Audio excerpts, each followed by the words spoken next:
Welcome to Let Me Fix This. Enjoy the video. You begin by launching Samsung Notes and creating a new note. This is where organization starts, so choose the right mode.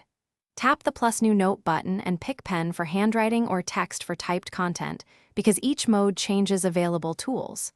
Make sure to select paper type and pen tip size. These affect stroke feel and legibility. Once done, set color and opacity, and confirm the layer or background so your first strokes will behave predictably and remain easy to edit.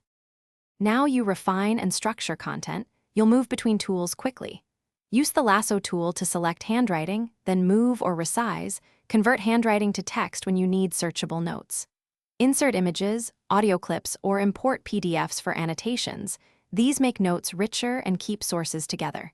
Make folders and apply tags so related notes are grouped, then sync with Samsung Cloud to access them across devices.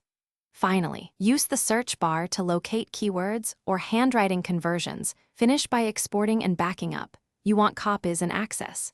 Tap the menu, choose Export, and pick PDF, image, or Samsung Note file depending on how you'll share or archive. PDF is ideal for fixed layouts.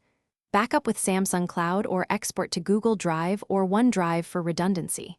If something goes wrong, check Wi-Fi, verify your Samsung account sign-in, and confirm app storage and sync permissions. If sync still fails, force close the app and reopen to prompt a fresh synchronization. Thanks for watching. If you found this helpful, don't forget to like and subscribe.